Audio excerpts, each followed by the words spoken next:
much. So first, I will just spend a couple of minutes presenting what UN Maps is all about, just as a matter of introduction and an overall view of our geospatial activities, and then we can deep dive into the UN Mappers activities.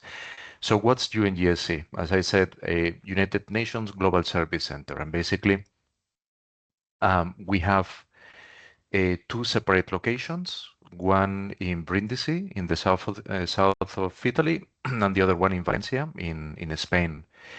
And this is strategic for the UN because actually we have two data centers, twin data centers, no? And we are hosting the corporate enterprise applications here in these two data centers. So it's very important because if one goes down for whatever reason, the other one automatically picks up, and we ensure the high availability and good performance of the different applications. And obviously, among those different solutions, we have our geospatial services. What we do here is to provide innovative solutions for our colleagues, our friends mainly in the field missions, but also beyond in the secretariat entities and agencies, funds and programs. Next.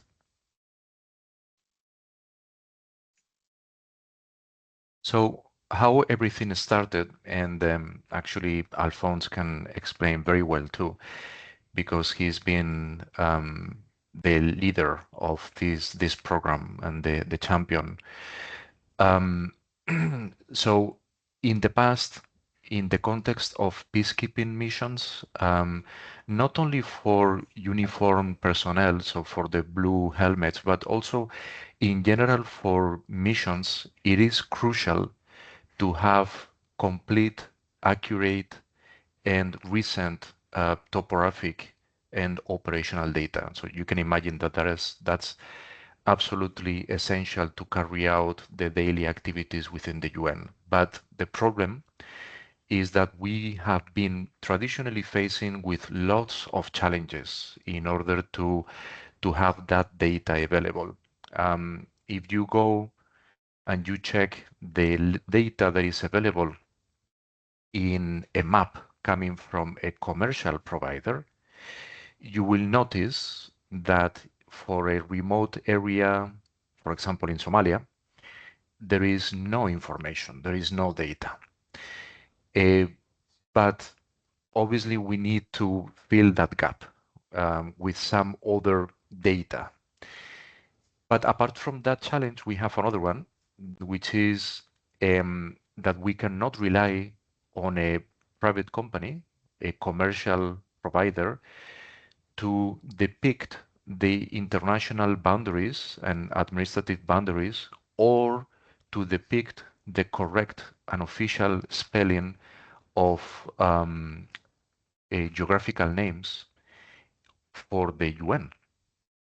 So basically the UN cannot rely on a commercial provider. No? We need to maintain the information about the authoritative data within the UN domain. So for these challenges, when it comes to the creation, for example, of topographic maps or other different activities and tools and services for a location-based technology, we needed to rely or to create something ad hoc, something internal within the UN. And that's when the UN maps came about. Arnali, go ahead.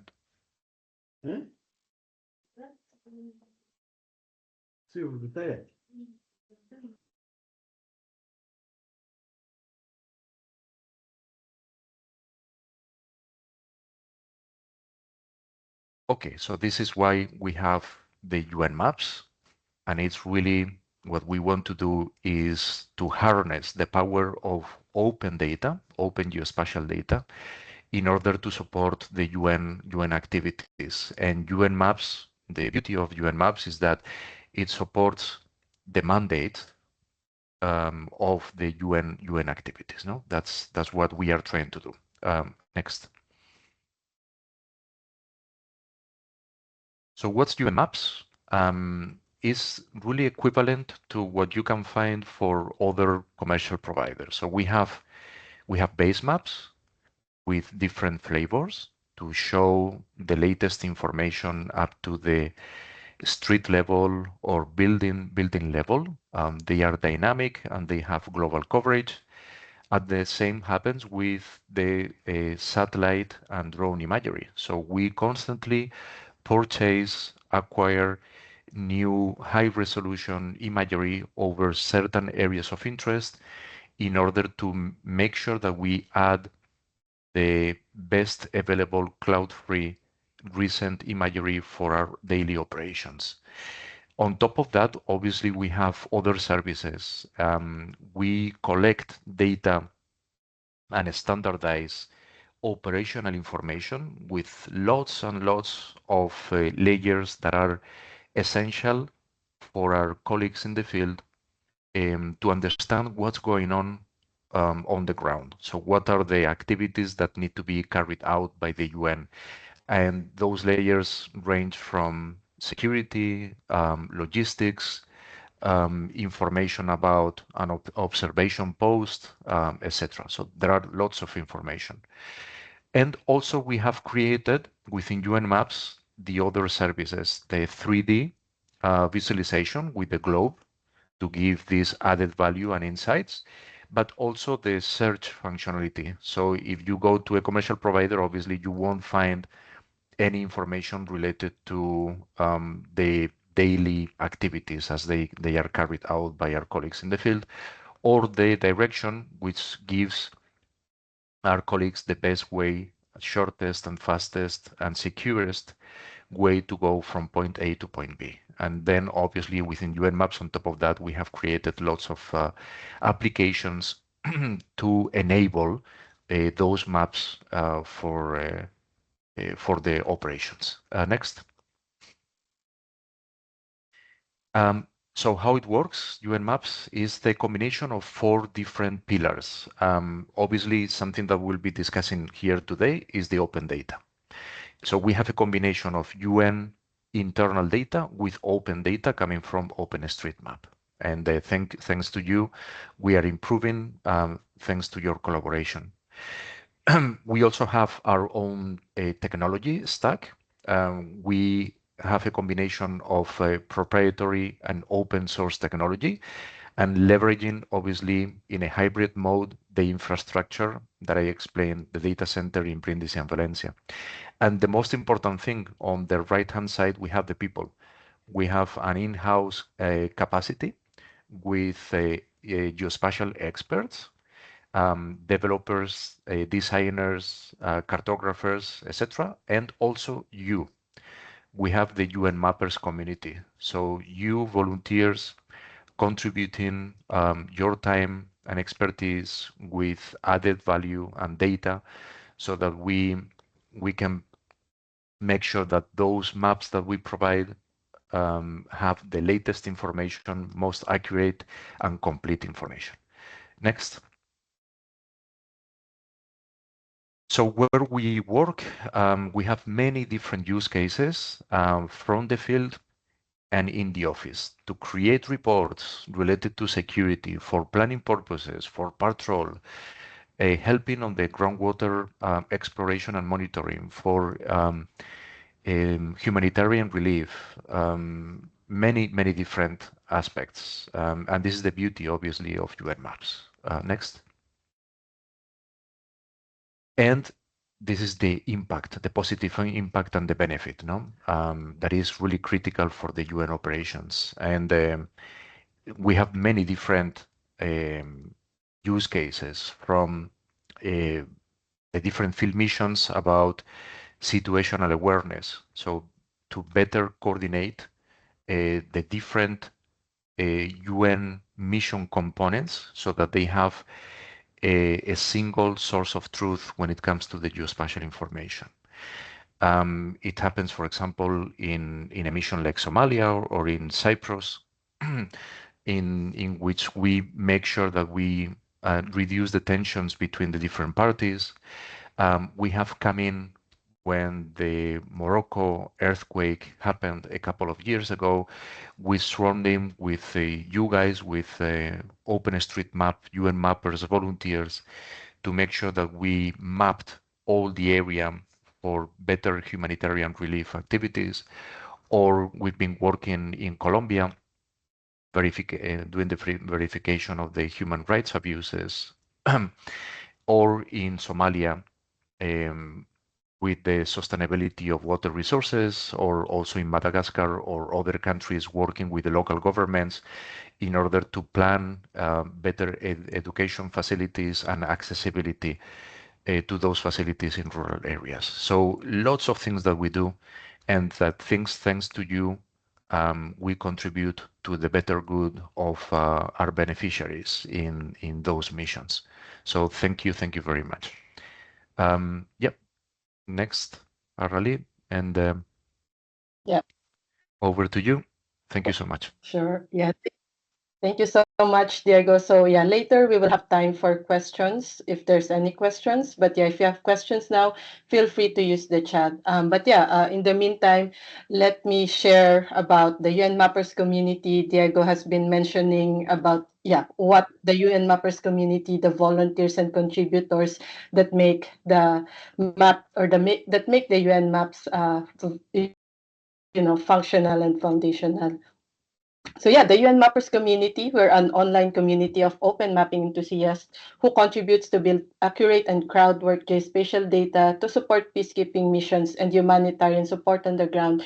And this is with UN Maps. So if you're interested in joining us, you've come to the right place. This is the first step, and the next step is to join our community via Discord. Laura will share the link on the chat, and there are lots of information in our website, specifically in our community page. And who are the UN Mappers? So it's a wide range of contributors. We have contributors from the GIS community, OpenStreetMap trainers and trainees, even lots in academia as well. There are youth mappers who's also helping us, even our uniformed personnel. We hope to grow the community with our uniformed personnel, local communities, national cartographic agencies, and of course the remote volunteers. And how do you become or how the UN mappers contribute to UN Maps? So we have a very six step, but it's very simple. So we do our mapping tasks or mapping projects through a collaborative mapping platform, such as the Hot Tasking Manager, where we manage our tasks. And this is where we do our crowd mapping, so we don't duplicate any efforts. And after that, we get professional validation by the community as well as our internal mappers. And for this to be able to produce a high quality data that will then be uploaded to the UN Map services that Diego mentioned earlier. And all of this to benefit the local communities to contribute to the realization of the UN SDGs. And how do you become a UN mapper? So very easy, not six, but only three. Learn, map, and join. So of course, first you learn how to map. As we have lots of contributors who are also part of the open mapping or OpenStreetMap communities. And this Mappy Hour is also to learn, since later we will have a demonstration about OpenStreetMap. And we encourage you to also check our UN Maps Learning Hub, which is a multilingual and self-paced courses. It has course four courses available. Three of those are available to the public. First one is the OSM Basics, and then the OSM Advanced. If you want to advance your skill in OpenStreetMap and become a validator. And we're happy to also upload or to release the QGIS course there. So let us know your experience on it. And the other one is the UNGEO portal, which is only accessible or open for UN domain emails. And after you learn how to map, you are ready to map. So join any mapathons, community trainings. There's also training, or there are also UN mappers who are doing field mapping, using their camera, using their mobile devices and phones. And the third one or the last one is you have learned how to map. You map in OpenStreetMap or Open Mapping with UN Maps. You are now what we welcome you to the community. So as mentioned earlier, join our community in Discord. We also have lots of we're also in social media everywhere, except for TikTok. We don't have TikTok yet, but we have Facebook, Instagram, LinkedIn, and we also have a newsletter. So we hope that you can subscribe to it to learn more or get a lot timely information from us. Just to share our community initiatives or activities, aside from mapping for peace or helping the UN operations, we also uh, acknowledge our exceptional contributors through a Mapper of the Month recognition. And currently, right now, we are piloting the UN Maps Community Ambassador and chapters. So we have another Mappy Hour later at 12 UTC. So we hope you can join us there as well, as we will be sharing highlights of the Community Ambassadors initiative. And for more information, there's a lot of information in our website, maps.un.org.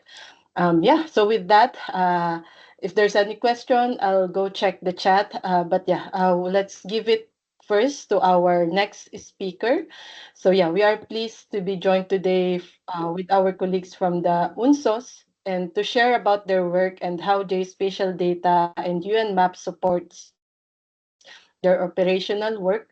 Let's welcome the Chief of Innovation and Technology Unit of the UNSOS Field Technology Section, Mr. Alphonse Atron. Over to you, Alphonse.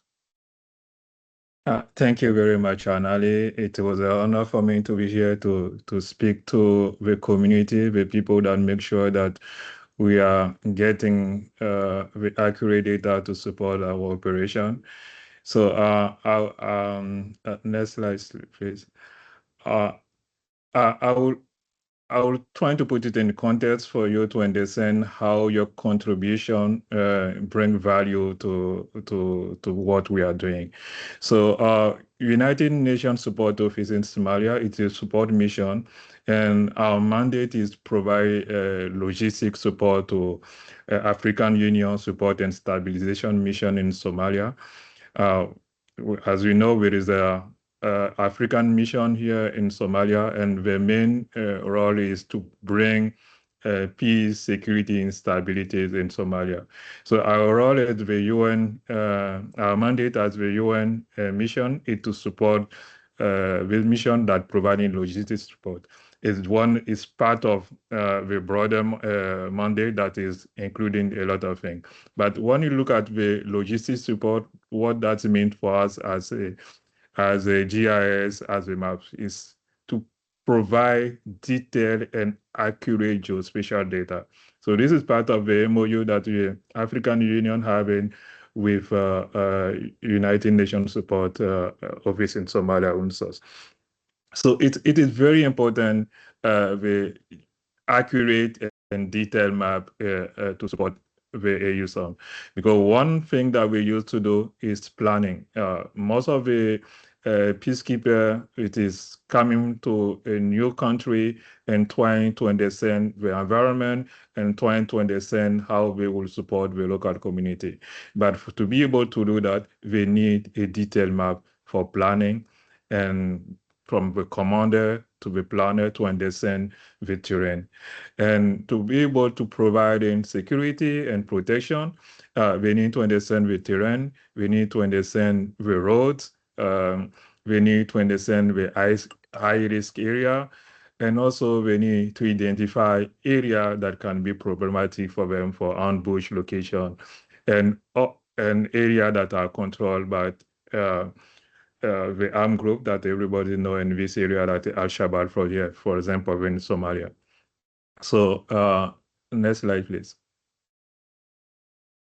Yeah, that is where UN Map is playing a key role for us, because one of the things that we are trying is to addressing the information gap.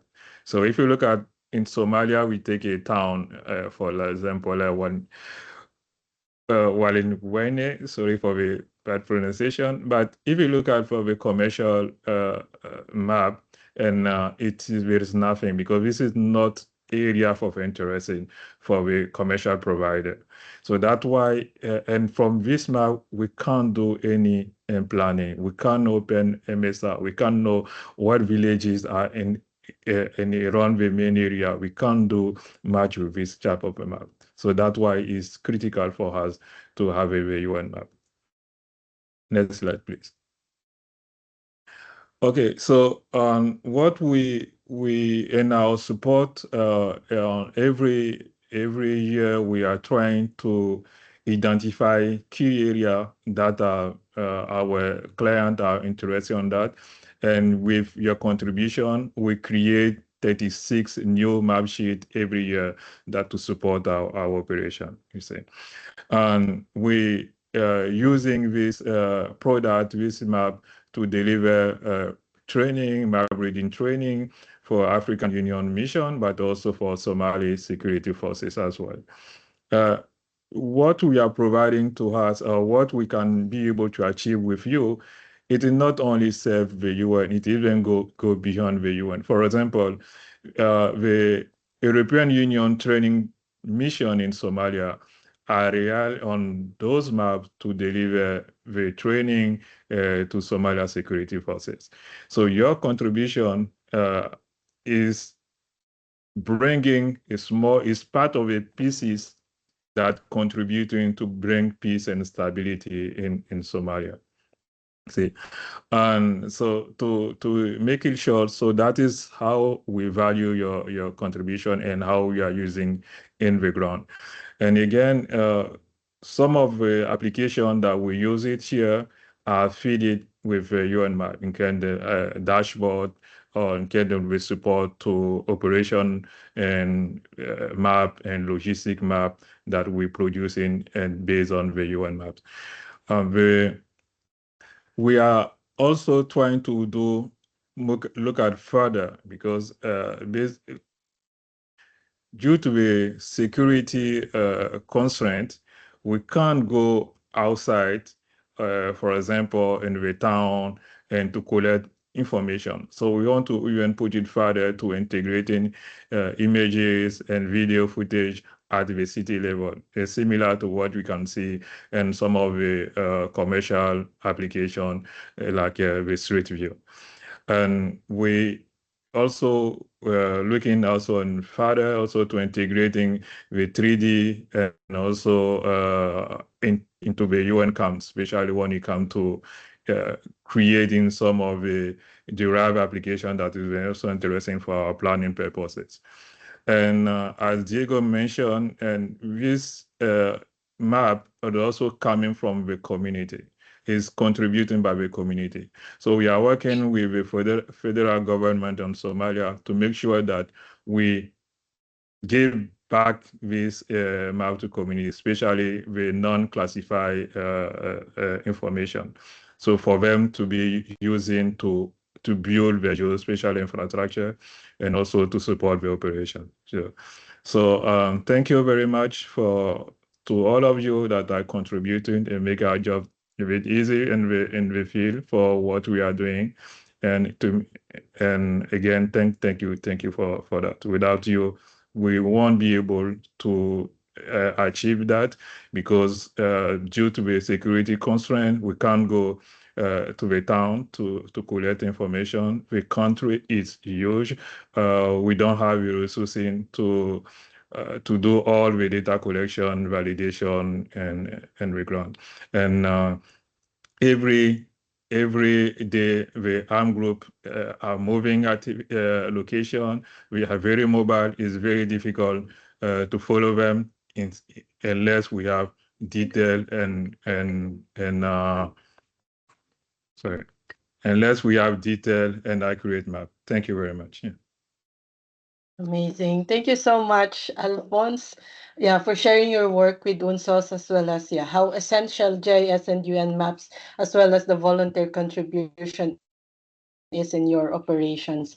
So yeah, if you have any questions to our speaker, I think we can accommodate around 1 to 2 questions. You can use your raise your hand or yeah, unmute yourself.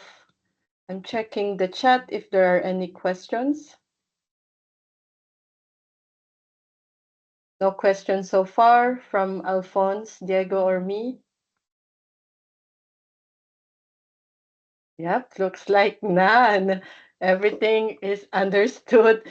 And yeah, if you have any if you would like to collaborate or know more information about UN Maps and UNSOS, thankful for Laura for sharing all the relevant links, and of course we will give a follow-up email, with the presentation and all of these links. So yeah, moving on to our next agenda.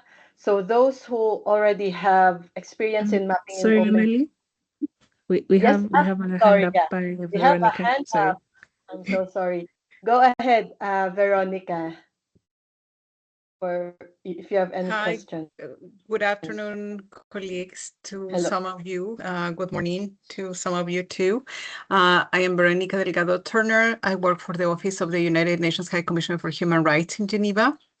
It is very interesting to know more about UN maps. I wonder if there are any UN Maps applications or data layers, especially supporting human rights work. You mentioned at the beginning of the presentation how having UN Maps for the Colombian mission that has been helpful, but I wonder for example, for monitoring, verification, or reporting, are there any plans to expand on this area? Maybe, Veronica, thank you very much. Maybe I can take that one. Yeah, we have different applications and also some data sets that are supported through UN Maps. Specifically with OHCHR, we've been also working sometimes with Troy. I'm sure that you know who he is. And we've been supporting in some of the activities that they've been doing, and also even in the past. When it comes to specifically incidents, there are both ad hoc applications that are collecting information related to security incidents that happen in the field, and also at the same time through UN Maps we are gathering and creating or exposing web map services for the complete collection of the information. So we've been using, for example, ACLED and many other different sources in combination with UN Maps services to expose that information to other clients. We mainly have been focused we've been focusing on peacekeeping operations, peacekeeping and also political missions. But we'll be very happy to have a quick chat offline if you want, Veronica, and we can Yes. see. Yeah, sure. We can do that at your convenience, and we can present to you the things that we've been doing, and also if there are any synergies and how we can support you. Yeah. Thank you so much. Thank you, colleagues. I will follow Thanks. up. Yeah. Thanks. Awesome. Yeah, there's another hand up. I'm so sorry I cannot read your name, but yes, go ahead.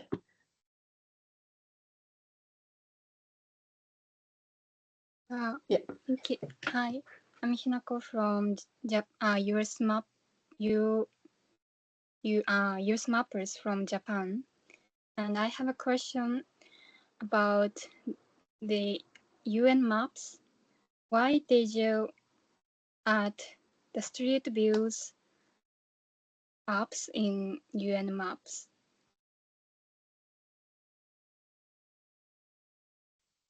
That's a good question. Maybe it's for Alphonse specifically. So, Alphonse, why do you want to have the street view in UNSOS? What's the added value?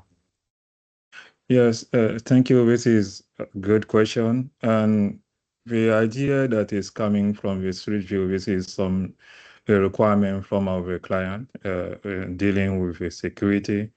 An example that is when there is an incident and a crisis in the town, people trying to report with that without accurate information or without the precise information. Unfortunately, in most of the country where in Africa or where we are operating, we don't have a good street address name. Like in some area, we give the address, it can be automatically located. For some of the places, we still indicating by the closest information. So things happen close to that bank and close to description. Location is given by description. So having the street view based on the description, the person can see and have an idea about the location looking at the street view. So that is something that is originally generating the idea of a request coming from one of our main client, that is security. And also we are trying also to do partnership also. It is also another thing by one of the entity that we are supporting, that is the Somalia police forces. So the idea is to do a partnership with them where we're going to have embedded camera and the vehicle to collect this information that we do the fusion, we integrate into UN Maps for them to be able to quickly react to something when we got in the description location for that. And also there is most of colleagues that are working on having project in the city, due to the security condition, we don't travel into the city often, or we're not going to the city. Going to the city, to the town, we are living on what we call the green zone. By going outside the green zone to deliver the project, to deliver your program, require that a logistic or a convoy that you have to be guided by the security or sometimes the forces.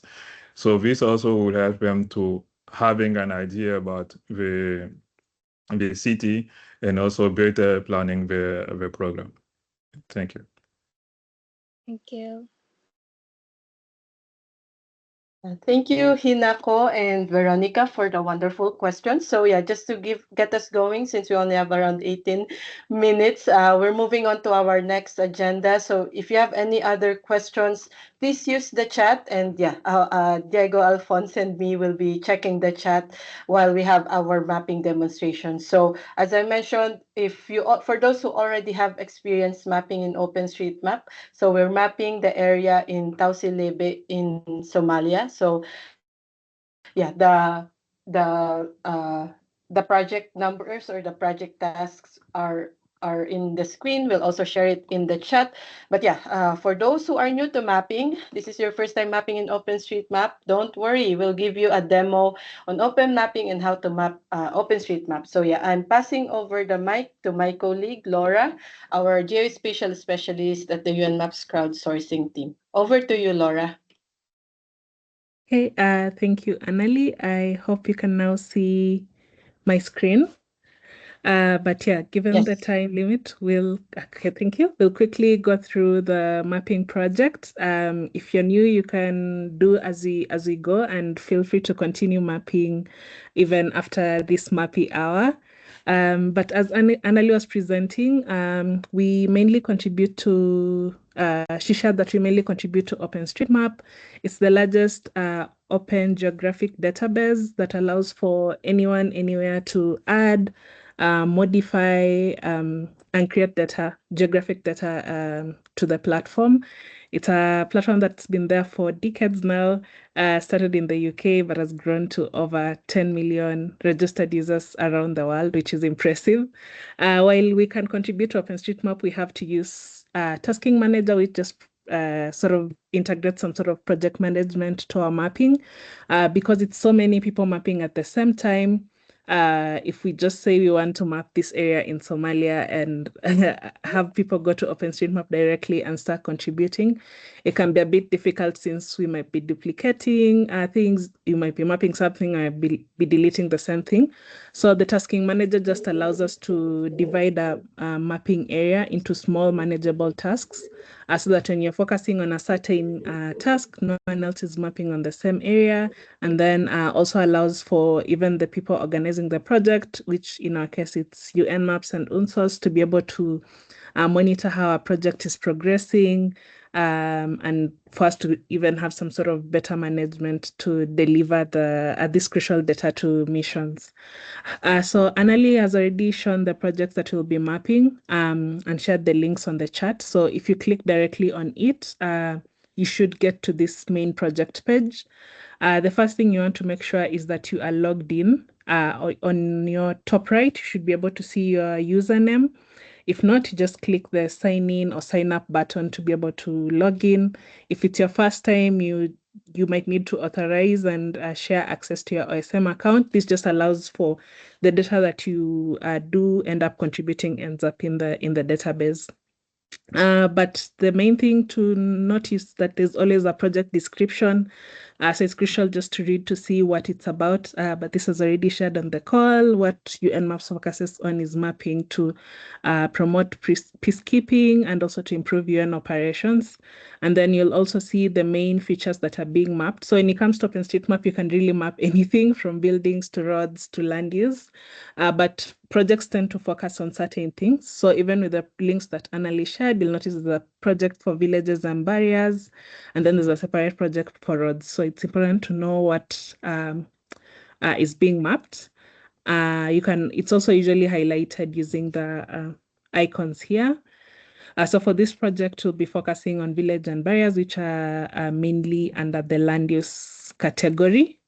And you can read more on that, obviously, on who's managing a project. This project is managed by UN Mappers. If it's a different project, you'd see a different organization. Also, if you click on it, you can get to the organization page and you'll see all the other projects under UN Mappers that you can contribute to. So again, after this Mappy Hour and you feel like you wish to continue contributing, you just need to always go back to the organization page and you'll get access to the various projects that are currently open and you can feel free to contribute to them. Then last, you'll just see a contribution timeline, and also there's a section for adding comments and questions. So during your mapping process, if you do encounter any challenges or you do notice maybe there's a problem with the imagery that you use or anything, you can always ask a question or add a comment and someone will get back to you on that. So anyway, to be able to start mapping, you just need to click at the bottom on contribute.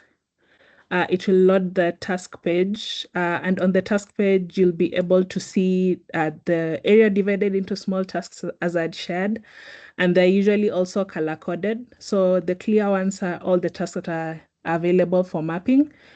So this is a new project, so that's why it's all clear. But for example, for an existing project, say for the roads project, you'll notice there's different colors.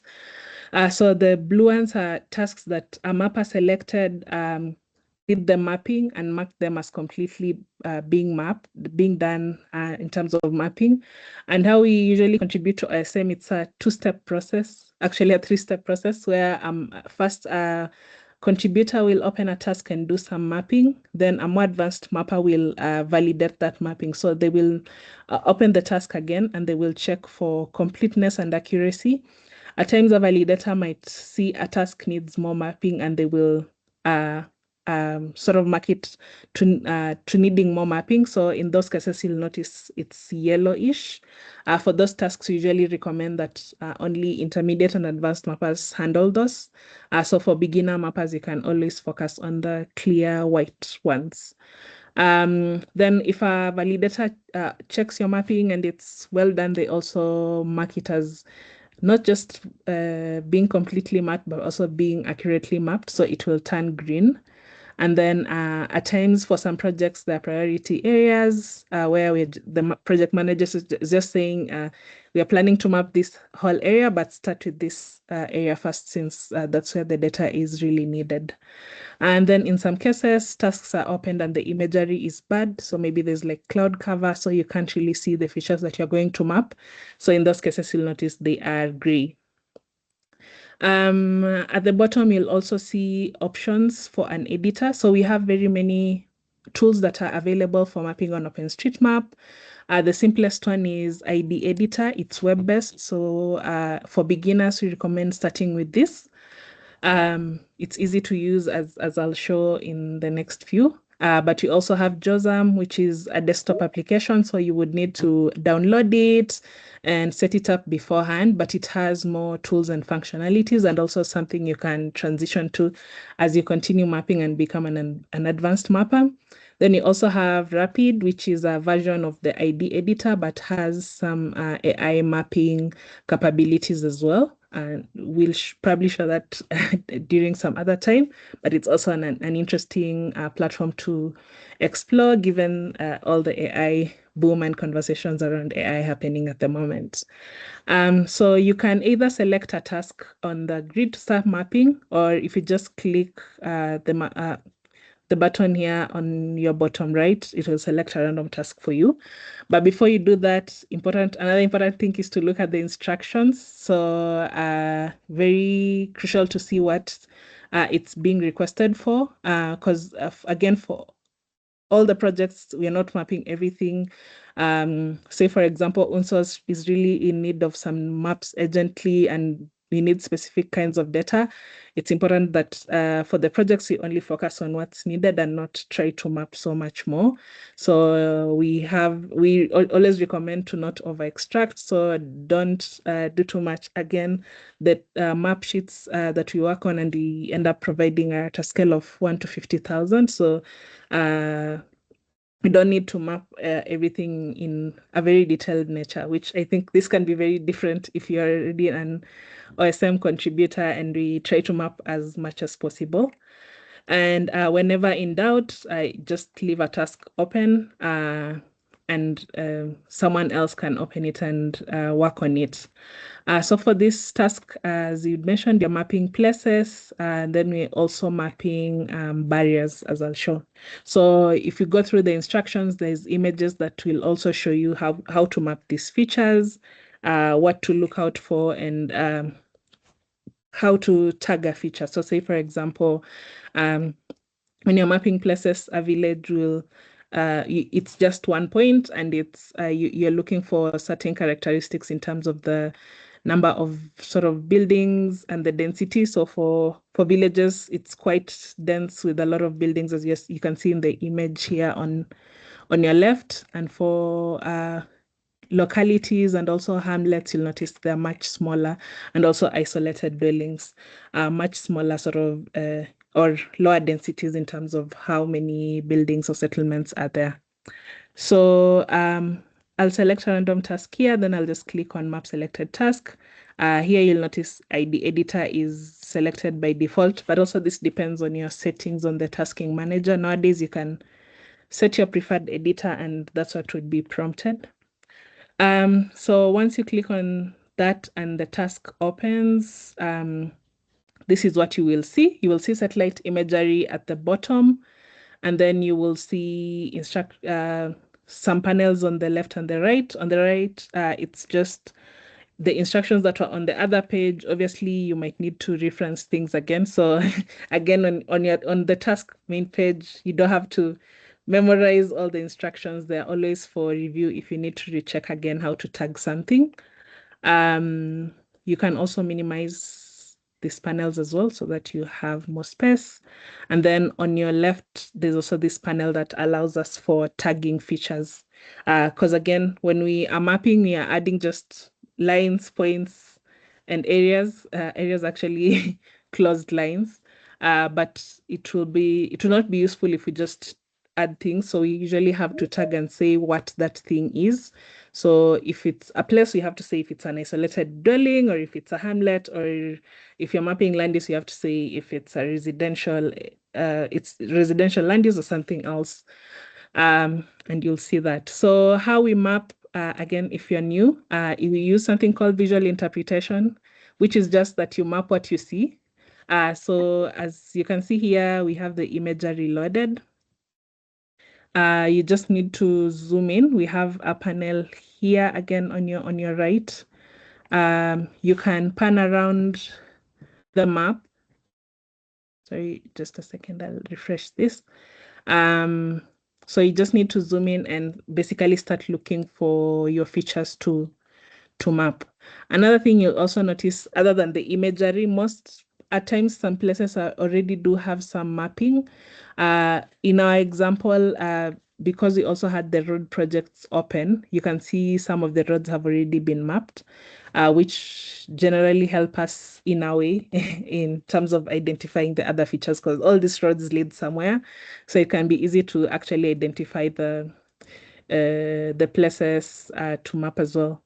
So yeah, you'll see the imagery and you'll see some data if the place is mapped. If the place is fully unmapped, you won't see any data. So your process is just to zoom in a bit more so that you can identify what you want to map. And then you basically just do a pass around the imagery and look for the features to map. So again, you remember that we are only mapping places, residential areas and barriers. So once I'm zoomed in, I'll just start sort of panning and look for those features to map. Another thing to note again, because for this project, we are mapping very rural areas. At times you will open a task and there's nothing to map. And that's okay. If that's your case, you opened a task, you've zoomed in, you've moved around and there's nothing to map. You just need to open the panel on the right and then you can mark the task as being completely mapped. Maybe you can add a comment and say that there are no features to map. But most of the time you should find something to map. But if there's nothing yet, that's also where over extraction tends to happen. Because then as mappers, we tend to feel like we have to map something. So we try to look for something as much as possible. So I'll show here an example on how to do our mapping. So one of the features we are mapping are barriers. If we scroll down to the instructions, we should be able to see we're mapping hedges, and they say they're useful for navigation purposes. And basically, in this case, they're used as fences for both agricultural and grazing activities. So say, for example, in this case, you can see these are some examples of hedges. These dark ones look that they could be possibly for agricultural purposes, but also grazing for these narrow ones. Normally, you can find these small ones, but also some connected huge ones. But I'll just show as an example on how to map the hedges. So you'll click on, line. If you're using ID editor,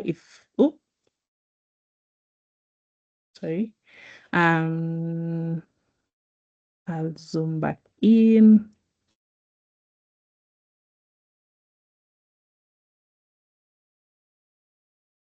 Okay, just around here. So you'll click on line if you're using ID editor. On JOSM, I think you just click on A and then you add your nodes. So you just click on the first point where you want to add a feature and you just follow the outline of the hedge. On the last point, you double click on it. And once you're done with it, you'll see on your left, the panel for tagging that I was talking about will pop up. So you just make sure to click on it to make sure that it is now tagged. And you'll notice at your top right, you have an edit that has been made. So as you continue your mapping within the task, this number should go up as you do more and more mapping. Another thing I did mention is the magenta line or pink or purple line is the boundary for your task. So don't map outside of that line, only within that boundary line. Yeah, so you'll just continue sort of doing your pass and adding any features that you need to. So for barriers, at times it's closed, at times it's open. So you can use any of those.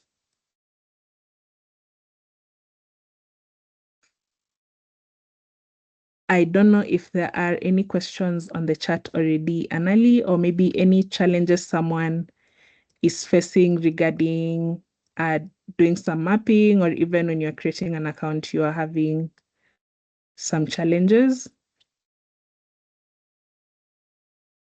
Maybe just to mention, Laura, that we map hedges as lines, because we're mapping like the wall, not the area itself. So I think in this one, we need to remove the area equals yes. But yeah, it's already time. We've been here, I know. We've been here together for 1 hour, and and some colleagues have been there for 15 minutes.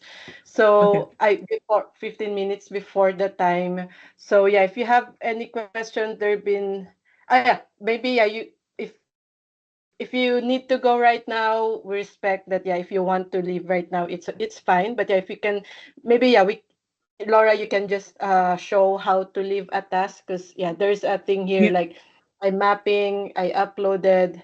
So so if you can do that, so maybe around 3 more minutes, and then hopefully you can join us for our group photo. Go ahead, Laura. Yeah, sure. I was trying to find a place to map so that I can just show. But if you found any place with like a collection of buildings, I'll just this is like a fake showing. You would just click on points, you would add it, and then you would tag it as you need to. But I'll just delete this.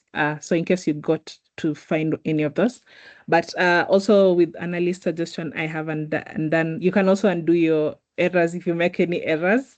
You don't have to, if you do something wrong, you can just click on it, delete, or you can also undo. It's the same shortcuts on your keyboard as Control Z to undo. But if you've made any changes, you would need to click on save, which is where you had the number and this like upload button. Normally there's a change set comment, which is just a description of the mapping you've done. That's auto-loaded, but you can also add any other description that you would need to add. So you can click upload if you've made any changes. And in our case, since we are out for time, if you need to go do something else right now, if you've not, for example, for me, I have not done the visual pass for the entire of the project. So I will, I have the 3 options. I'll click that the task is not completely mapped. This just opens it up again. So it will be clear or white on the task selection page. And so anyone else can open it up to do some mapping. But if you've completely mapped a task, so you've gone through around it and you've added all the features, you'd click yes. And then it would be ready for validation. But also if you open the task and there's issue with the imagery, you can just mark it as so, and then you have to submit. And that will be it. So normally when you submit, you can select another task, or you can stop mapping and come back later. So that's mainly it. Back to you, Anali. You're muted. I have a quick question. Sorry if I misunderstood, but when I am in the map, how I can spot the area that I have to map? That is not clear for me.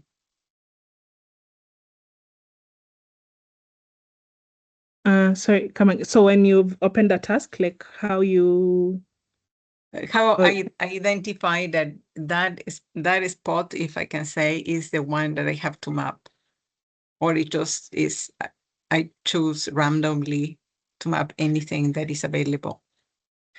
No. So for the project, okay, when you're on the task page, you can select any task. Unless if there's a priority area, we always recommend you start with the priority area. But for example, for this project, it was anywhere. But when you open the task itself, you only map the features that have been requested for by the project.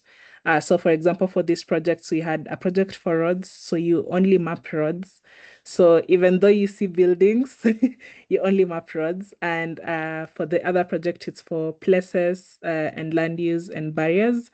You only map those things. So if you see buildings or settlements, you only add a place and choose the correct tagging. If it's 1 to 2 buildings, it's an isolated dwelling. If it's 2 to 20, it's a hamlet. Then if it's more, it's a village.